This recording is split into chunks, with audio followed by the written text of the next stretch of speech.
창세기 37장 5절부터 11절 말씀을 교독하겠습니다.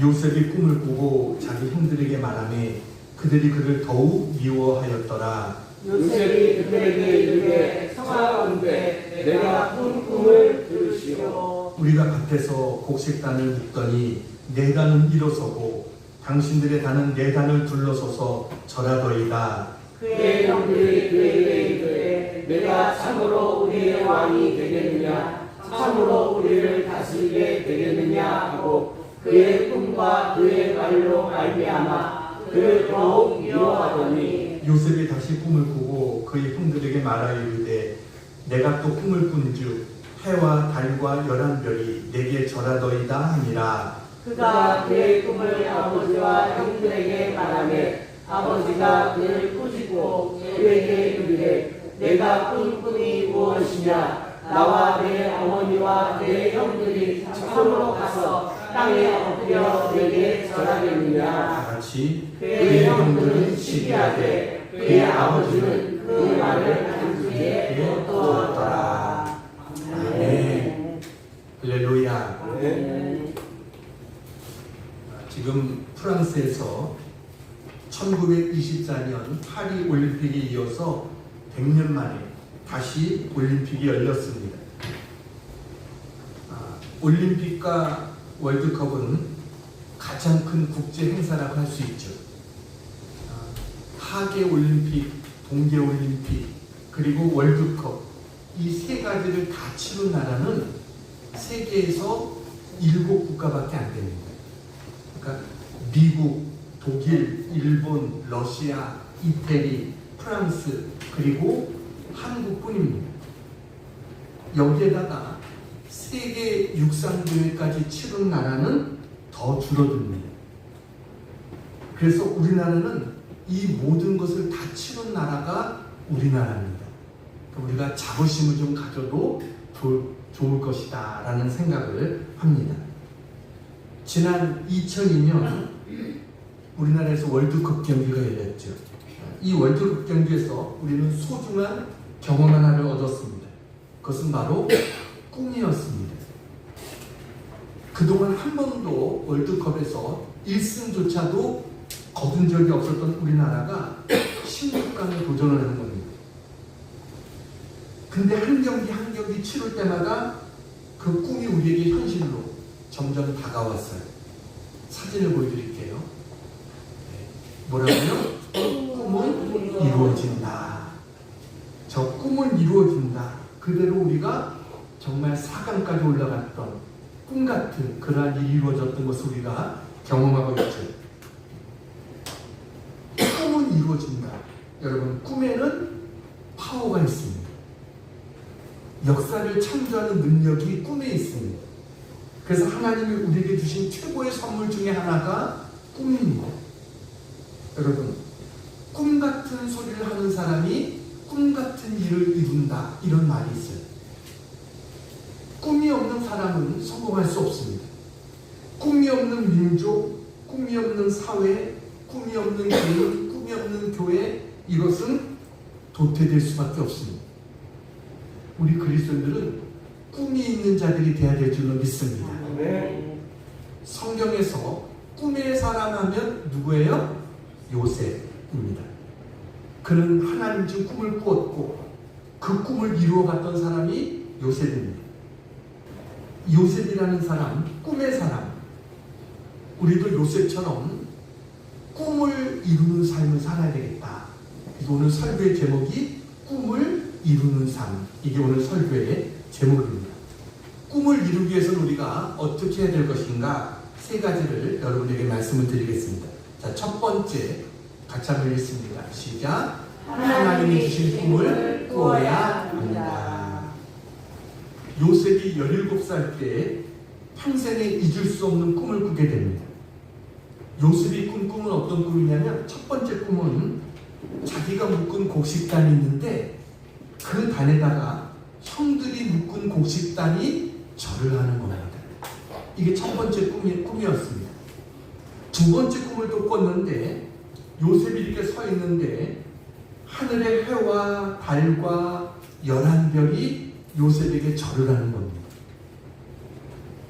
형들이나 아버지는 이 요셉의 꿈을 이해하고 받아들이기가 어려웠습니다. 그런데 놀라운 것은 이 꿈이 13년 후에 이루어졌다는 거예요. 꿈에는요, 두 종류가 있습니다. 하나는 자기가 만든 꿈이 있습니다. 어렸을 때 가난하게 살았던 사람은 부자가 되고 싶은 꿈이 있겠죠. 또 어떤 사람은 세상에서 성공하고 싶은 그런 꿈이 있습니다. 이것은 우리 인간의 꿈입니다.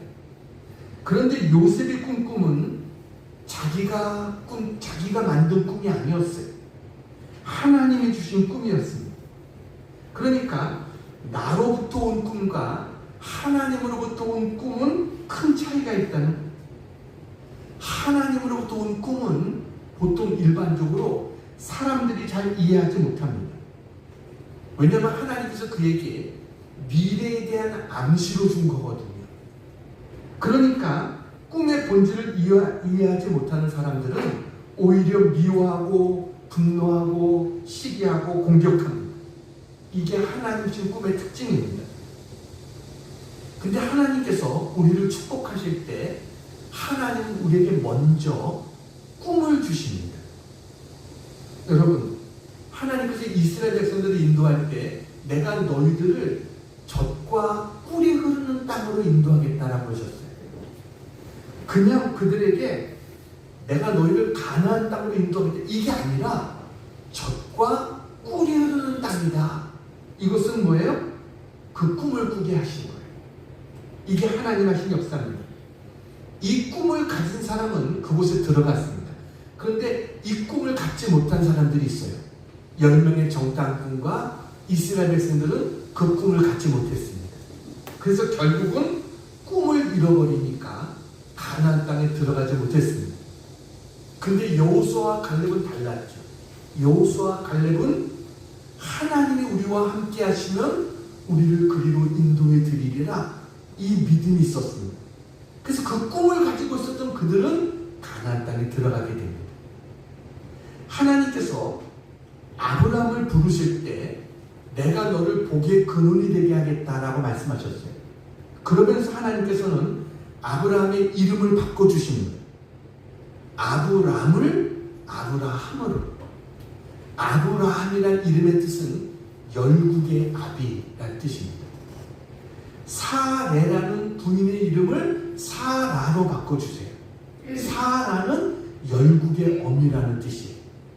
그러니까 하나님께서 그들을 축복하기 전에 먼저 꿈을 꾸게 하신 거예요. 열국의 아비가 되고 열국의 어미가 되는 꿈을 먼저 꾸게 하셨습니다. 그리고 하나님께서는 아브라함을 데리고 너는 눈을 들어서 저 하늘을 바라봐라.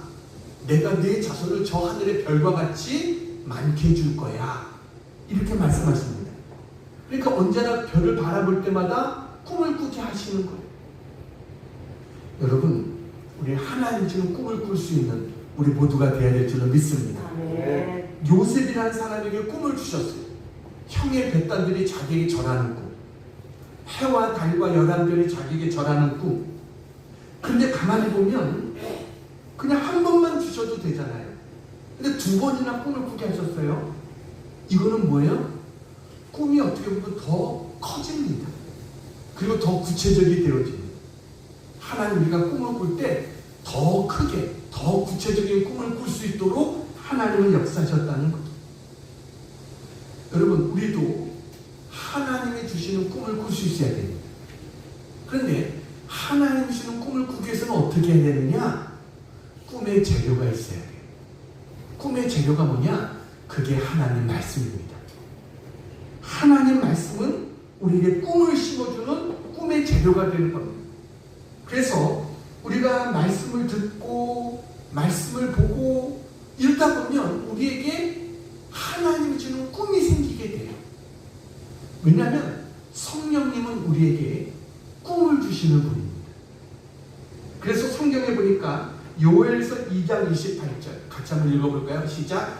그때 내가 내 영을 만민에게 부어주리니 너희 자녀들이 장래일을 말할 것이며 너희 늙은이는 꿈을 꾸며 너희 젊은이는 이상을 볼 것이며.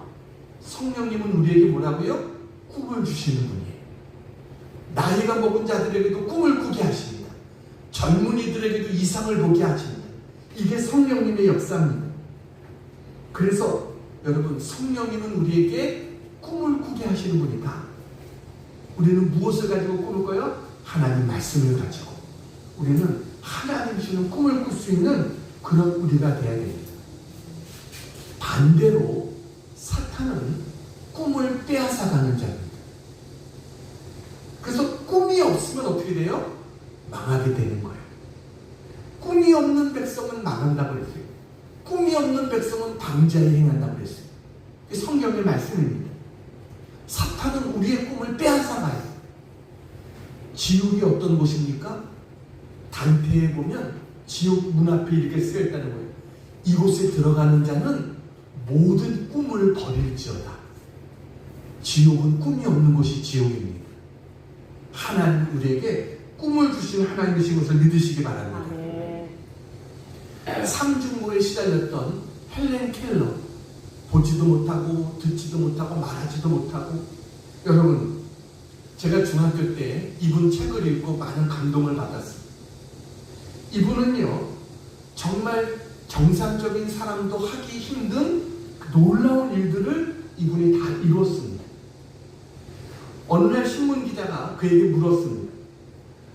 헬렌, 당신이 보기에 이 땅에 가장 불행한 사람이 누구라고 생각하십니까?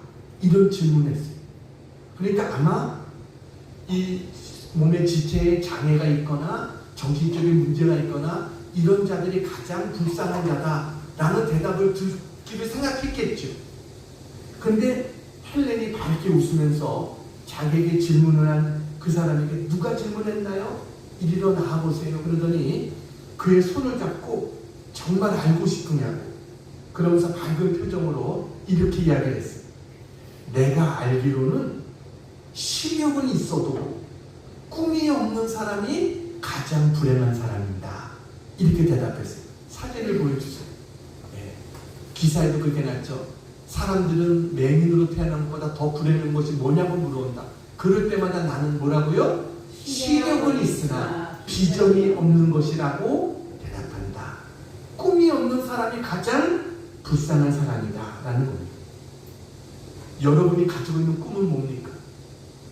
여러분, 하나님이 주신 꿈을 꿀 수 있는 우리 모두가 되기를 축복합니다. 네. 내가 하나님이 가진 꿈을 꾸면 하나님께서 그 꿈을 반드시 이루어주게 될 줄로 믿습니다. 네. 두 번째, 같이 한번 이렇게 읽겠습니다. 시작. 꿈을 잘 지켜야 합니다. 꿈을 이루는 삶을 살기 위해서는 꿈을 지켜야 돼요. 꿈을 지키지 않으면 그냥 꿈으로 끝납니다. 그런데 그 꿈을 잘 지키면 그 꿈이 어느 날 현실이 됩니다. 여러분, 이 세상에는요, 우리의 꿈을 흔드는 게 많습니다. 사람은 생각보다 약해요. 그래서 환경에 의해서 꿈이 흔들리고, 사람들에 의해서 우리의 꿈이 흔들리고, 마귀 때문에 우리의 꿈을 빼앗겨버립니다. 우리는 이런 것으로부터 우리의 꿈을 빼앗기지 않도록 꿈을 지켜야 됩니다. 영혼이 잘 돼야 범사가 잘 되고 강건한 축복이 있습니다. 우린 영혼이 약해지지 않도록, 여러분, 영혼이 병들지 않도록 잘 지켜야 돼요. 그래야 꿈도 이룰 수 있는 겁니다. 사업하는 사람들, 여러분, 지식은요, 어디서든지 빌려올 수 있습니다.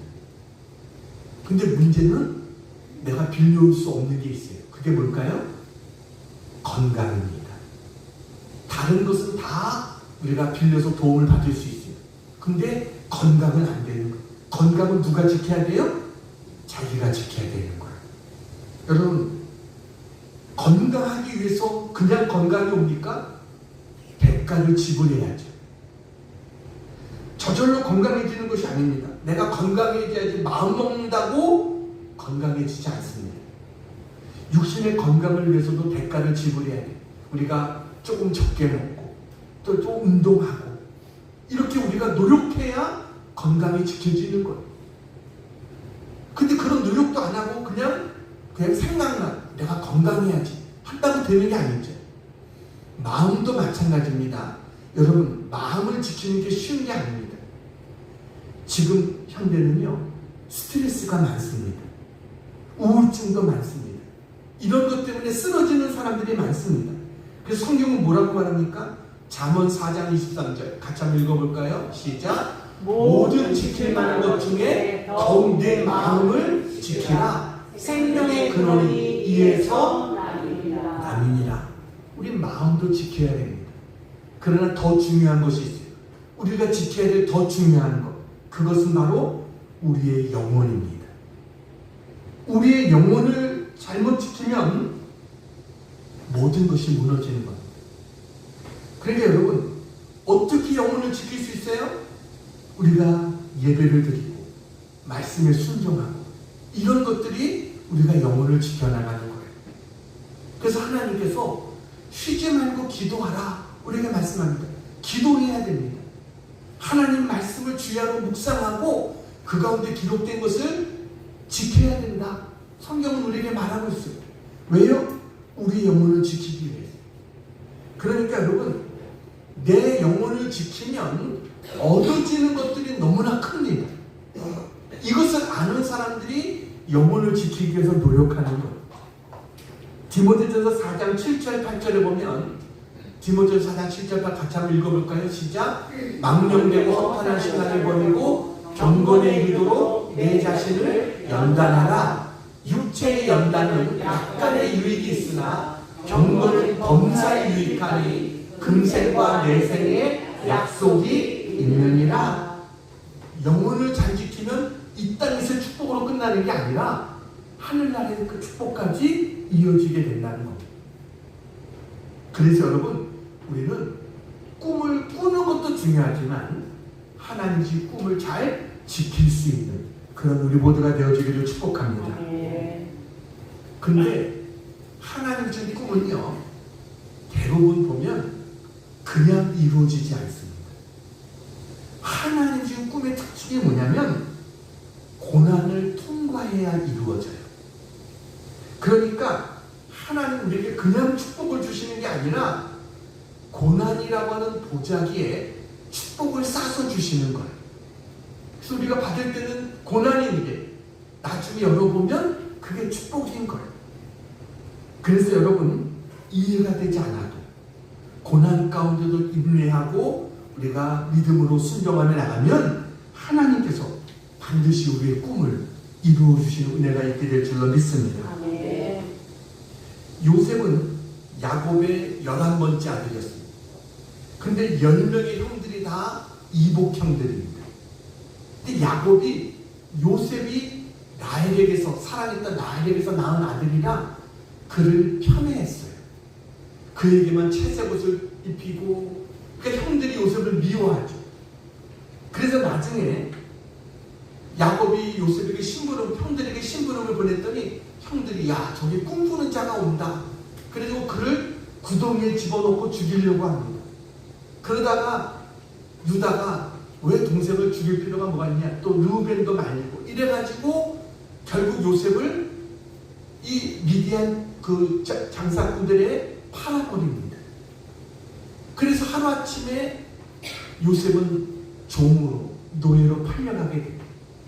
여러분, 보디발의 집에서 조금 인정받고 살만하다가 보디발의 아내의 유혹을 물리친 것 때문에 누명을 쓰고 억울하게 감옥에 들어갑니다. 그런데 요셉에게 훌륭한 것이 뭐냐? 요셉은 이런 기가 막힌 일을 겪으면서도 누구도 원망하지 않았다는 겁니다.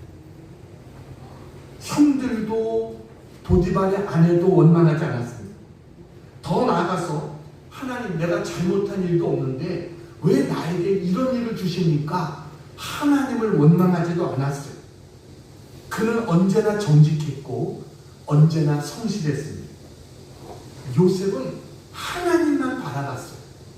그것이 변함이 없었어요. 여러분, 우리가 꿈을 지키기 위해서는 어떻게 될까요? 우리는 건강해야 되고 어려움이 있어도 원망하지 말고 열정을 가지고 우리 초지일관해야 됩니다. 꿈을 포기하지 않아야 됩니다. 그러기 위해서 우리가 중요한 게 뭐냐? 기도해야 됩니다. 여러분, 내가 아무리 열심히 노력해도 하나님이 은혜 주시지 않으면 안 되는 거예요. 하나님, 저는 약합니다. 하나님, 저를 붙들어 주세요. 저를 도와주세요. 이 기도가 하나님 앞에 있어야 돼요. 우리가 꿈을 가질 수는 있어요. 그러나 이것을 계속해서 붙들고 잃어버리지 않고 지켜나간다? 이거는 하나님이 도와주셔야 되는 거예요. 기도하는 자들에게 하나님은 뭐예요? 우리의 생각을 통해서 역사하십니다. 기도하는 자에게 지혜도 주십니다. 그래서 꿈을 잃어버리지 않고 꿈을 지켜갈 수 있도록 하나님이 도와주시고, 그래서 나중에 그 꿈이 이루어졌을 때 하나님, 이거는 하나님이 이루신 것입니다. 하나님 앞에 영광 돌릴 수 있는 그런 우리가 되어질 수 있는 줄로 믿습니다. 근데 꿈이 없는 사람들은 어떻게 해요? 기도도 하지 않습니다. 꿈이 없는 사람은 왜냐면 별로 하나님 앞에 기대하는 게 없으니까 기도하지 않는 거예요. 왜 기도하지 않습니까? 하나님 앞에 정말 간절히 원하고 기대하는 것이 있으면 기도하게 돼 있죠. 근데 그렇지 않고 그냥 내가 열심히 노력하면 그냥 내가 잘 살 수 있어. 스스로를 믿고 스스로를 어떤 면에서 자기 하나님을 의지하기보다 자기 자신을 믿고 나가니까 기도하지 않는 거예요. 그렇게 되면 어떻게 해요? 하나님의 도우심도 없어요. 뭔가 이룬 것 같은데 나중에 보면 모래 위에 지은 것처럼 한번 비가 오고 바람이 불면 무너져 버리는 거예요. 그래서 이게 다 헛된 것이구나. 이 고백을 할 수밖에 없게 되는 것이죠. 여러분, 우리는 하나님 앞에 하나님이 도와주지 않으면 안 됩니다. 하나님 은혜 주시지 않으면 안 됩니다. 하나님, 제 꿈을 잃어버리지 않도록, 제 꿈을 지켜나갈 수 있도록 하나님 저를 도와주시고 붙들어 주시옵소서. 기도할 수 있는 우리 모두가 되기를 축원합니다. 세 번째 같이 한번 읽겠습니다. 시작. 기회를 붙잡아야 합니다. 믿음으로 살면 하나님께서 반드시 기회를 주십니다. 감옥에 들어간 요셉에게 어떤 일이 일어납니까? 창세기 40장 1절부터 3절에 보면 하루는 감옥 안에 바로의 음식을 맡았던 자들이 들어옵니다. 왕의 술 맡은 관원과 떡 맡은 관원이 감옥 안에 들어오게 된 거예요. 어떤 문제 때문에 들어왔는지는 알 수 없지만 그러나 그 둘이 하루아침에 들어왔어요. 여러분, 사람이 예상하지 못했던 이런 일들의 배경 속에는 하나님이 함께하고 계신 거예요. 우리가 이것을 알아야 돼요. 그래서 어느 날 이 두 사람이 다 꿈을 꾸게 됩니다. 근데 자기들이 꿈은 꿨지만 이 꿈이 어떤 꿈인지를 알지를 못하는 거예요.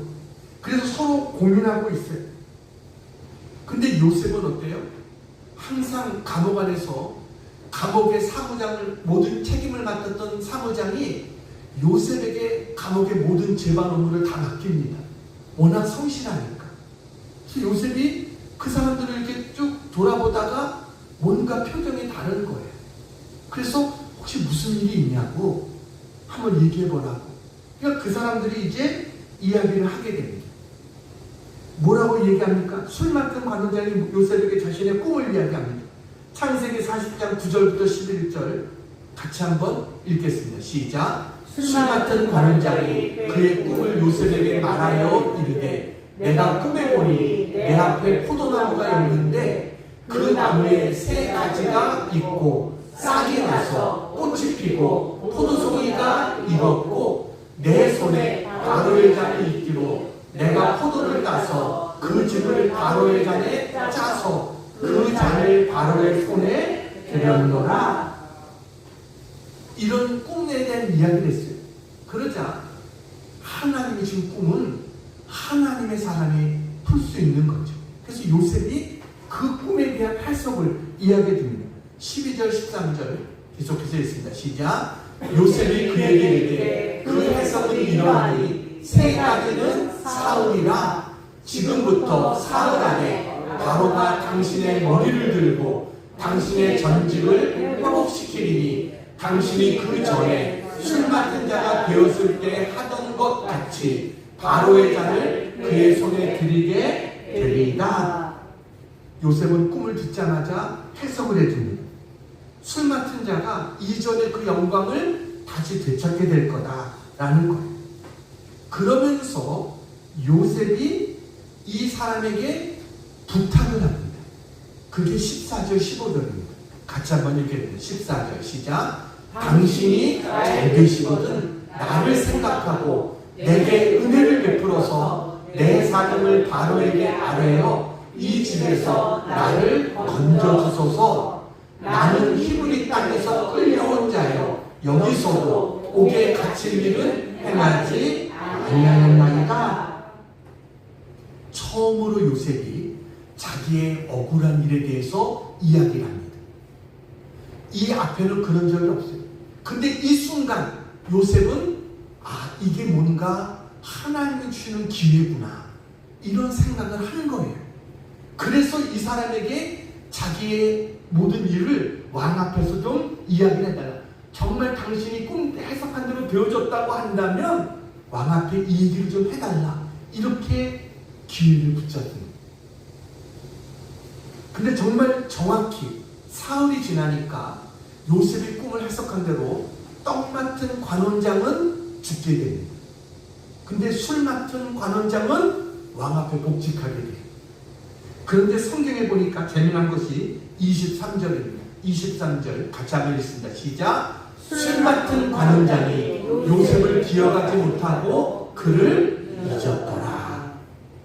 술 맡은 관원장은 요셉의 부탁을 잊어버렸어요. 여러분, 이게 인간입니다. 지나가는 있는 거예요. 하지만 괜찮아요. 사람은 잊어도 하나님은 잊지 않으십니다. 그래서 결국은 때가 되니까 왕이 꿈을 꿨는데 왕이 꿈을 해석하지 못하니까 이 술 맡은 관원장이 이전에 자기의 기억이 생각이 나는 거예요. 그래서 왕 앞에 그 얘기를 하고 요셉이 왕 앞에 설 수 있는 그런 기회가 요셉에게 주어지게 되는 거예요. 여러분, 사람은 잊어도 하나님을 잊지 않으세요. 그리고 가장 정확한 때 하나님께서 그를 세우십니다. 기회는 앞에 올 때 붙잡으면 기회가 되는데 지나가면 사라지는 게 기회죠. 그러니까 그렇잖아요. 앞에는 머리카락이 있는데 뒤에는 머리카락이 없다는 거예요. 기회는 앞에 왔을 때 잡아야 되는데 못 잡고 나면은 사라져 버리는 거예요. 여러분, 우리는 기회를 붙잡을 줄 아는 그런 우리가 되어야 될 줄로 믿습니다. 기회를 붙잡기 위해서는 준비가 돼 있어야 됩니다. 요셉은 고난 가운데서도 변함없이 정직했어요. 성실했어요. 하나님과 함께하는 삶을 살았어요. 그랬더니 하나님께서 고난이 변해서 축복이 되는 기회를 허락해 주십니다. 우리는 고난의 때 변함없이 하나님을 믿고 신뢰하고 그래서 기회를 붙잡을 수 있는 그런 우리 모두가 되어지기를 축복합니다. 미국의 유명한 강철왕이었던 카네기. 이 카네기가 자기의 그 강철 회사를 후계자로 찰스 수압이라고 하는 사람을 지명하게 됩니다. 사진을 보여주세요. 저 사람이 찰스 수압이라고 하는 사람입니다. 이 소식을 들은 사람들은 다 놀랐습니다. 여러분, 이때 당시 강철왕 카네기라고 한다면 우리 삼성과 비교할 수 없습니다. 그야말로 그의 모든 것들은 엄청난 거예요. 그런데 저 찰스 수압을 후계자로 삼은 거예요. 사람들이 왜 놀랐냐면 저 찰스 수압이 초등학교밖에 나오지 않은 사람입니다. 그는 회사에 잡부로 취직한 사람이에요. 그런데 정말 무슨 일이든지 맡은 일에 최선을 다하는 성실함과 어떤 좋은 모습을 보여줬어요. 그는 마치 자기가 이 회사의 주인인 것처럼 정말 열심히 일하고 구석구석을 청소하고 정말 사람들 앞에도 친절하고 그런 좋은 모습을 보여줬어요. 그래서 사람들이 처음에는 그를 비웃었어요. 야, 너 그렇게 한다고 너 누가 알아줄 줄 알아? 이러면서 그를 하면서 이야기했지만 그는 변함이 없었어요. 그랬더니 나중에 그의 성실함이 인정을 받아가지고 정직원이 됩니다. 처음에는 그냥 잡부로 취직했는데 워낙 성실하게 하니까 정직원이 됐어요. 사원이 된 다음에도 변함없이 열심과 주인의식으로 일했어요. 그랬더니 점점 저 사람에 대한 소문이 나기 시작한 거예요. 그래서 카네기가 그 소문을 듣고 감동해서 그를 비서로 채용합니다. 비서가 된 다음에도 정말 카네기의 손과 발처럼 열심히 성실하게 일하는 그런 사람이었어요. 이를 본 카네기가 감동을 받아가지고 그 수많은 직원들이 모여있는 자리에서 이렇게 이야기합니다. 저 찰스 수입이 품고 있는 그 주인의식은 어떤 값으로도 계산할 수 없는 것이다. 이렇게 칭찬했어요. 그러니까 저 사람의 저 열심과 주인의식 이런 것들은 어떤 것으로도 계산할 수 없다.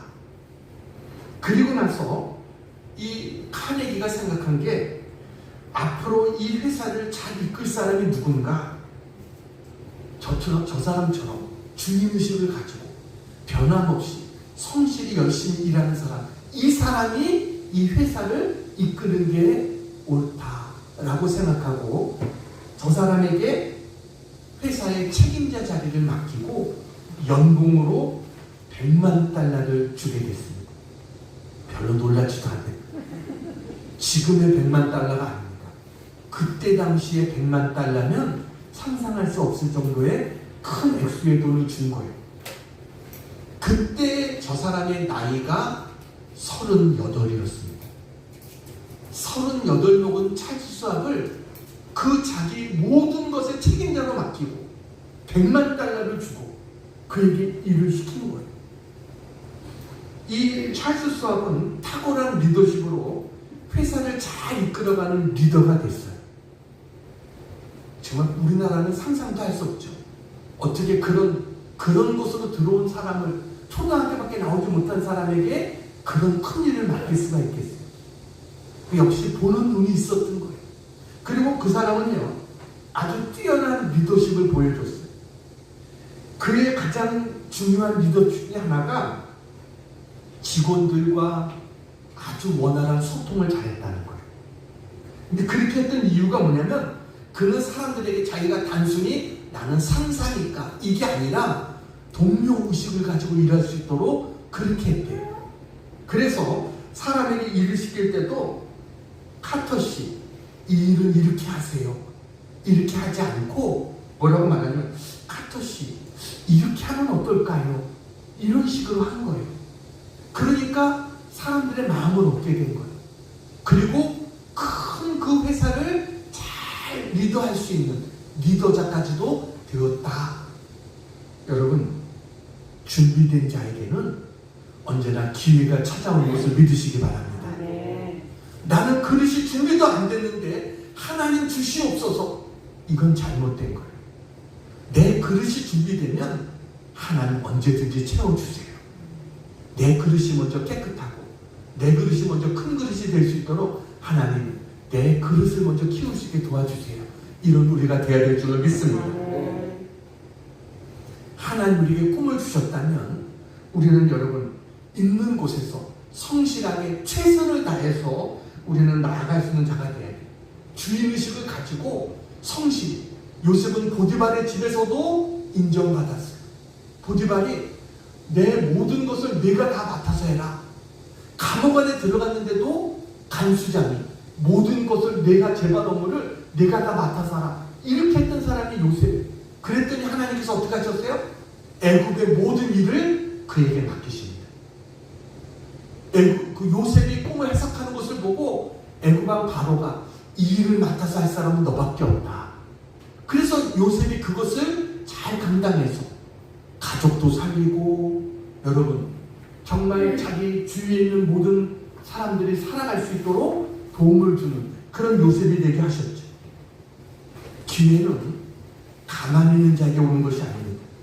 꿈을 가지고 노력하는 자에게, 우리가 구하고 찾고 두드리는 자에게 하나님께서 기회를 허락해 주시는 줄로 믿습니다. 고난 가운데 있다고 우리는 대충 해서는 안 되는 거예요. 요셉은 고난 속에서 더 어려운 사람들을 도왔어요. 감옥 안에서도 어려운 사람들을 살피고 도왔어요. 그랬더니 그게 하나님의 축복으로 가는 지름길이 되어졌던 거예요. 난 몸도 약한데 이래가지고 가만히 있어서는 안 됩니다. 더 약한 사람을 도울 수 있어야 됩니다. 돈 없다고 슬퍼하지 말고 더 어려운 사람을 돕는 자가 돼야 됩니다. 그럴 때 하나님의 은혜와 축복이 임하게 되는 줄로 믿습니다. 이제 한 가지 이야기하고 마치려고 합니다. 어느 날 꾀꼬리가 풀이 죽어 있었어요. 그랬더니 하나님이 야, 너 왜 요새 노래가 없니? 라고 이야기를 했어요. 그랬더니 꾀꼬리가 불평하면서 이야기를 합니다. 개구리 소리가 하도 커서 제 소리가 소용이 없잖아요. 이렇게 이야기했어요. 그랬더니 하나님께서 말씀하셨습니다. 내가 조용히 있으니까 개구리 소리가 더 크게 들리는 거야 라고 말씀하셨어요. 여러분, 세상이 악하다고 침묵만 하거나 불평만 하는 것은 바람직하지 않습니다. 가장 소중한 것은 뭐예요? 탄식 소리가 나는 곳에 가서 내가 희망찬 노래를 부르는 거예요. 비전 있는 사람은 뭐예요? 겨울과 같은 상황 속에서도 봄을 노래하면서 봄을 준비하는 사람, 꿈이 있는 사람, 이게 바로 믿음의 사람이고 꿈의 사람인 줄로 믿습니다. 하나님은 그런 사람을 축복하시고 하나님은 꿈을 이루게 해주세요. 창세기 39장 23절 같이 한번 읽어보겠습니다. 빨간 글씨 시작. 여호와께서 요셉과 함께 하시니라. 여호와께서 그를 범사에 형통하게 하셨더라. 여러분, 이 은혜가 있기를 축복합니다. 우리는 하나님 주신 꿈이 있어야 됩니다. 그리고 어려움이 와도 그 꿈을 잘 지켜야 됩니다. 그리고 항상 준비하고 그 기회를 붙잡을 수 있는 그런 우리 모두가 되어서 정말 하나님 주신 꿈을 이루어가는 삶을 사는 우리 모두가 되기를 주님의 이름으로 축원합니다. 기도하겠습니다. 사랑하는 하나님 아버지, 오늘도 우리에게 말씀하여 주심을 감사합니다. 저희들 요셉처럼 꿈의 사람들이 되게 해 주시옵소서. 저희들 아무런 능력을 발휘하지 못하는 재와 같은 인생이 아니라 큰 불을 일으키는 거룩한 불씨 인생이 되게 해 주시옵소서. 우리에게 꿈을 다시 한번 허락해 주시옵소서. 하나님이 기뻐하시는 꿈을 꿀 수 있는 저희들이 되게 하여 주셔서 그 꿈을 이루어갈 수 있는 우리 용학교의 모든 성도들 되게 해 주시옵소서. 이 예배를 드리고 나가는 우리들의 꿈이 새로워지기를 원합니다. 커지기를 원합니다. 하나님, 꿈의 사람들이 되어줄 수 있도록 은혜를 베풀어 주시옵소서. 하나님 주는 꿈을 가지고 꿈을 지키며 하나님이 주시는 기회를 붙잡는 저희들 되게 해 주시옵소서. 그래서 하나님의 영광을 위하여 많은 사람들의 유익과 구원을 위하여 크게 쓰임받고 또 하나님으로부터 귀하게 사용되어지는 우리 모두가 되게 해 주시옵소서. 예수님의 이름으로 기도하옵나이다. 아멘.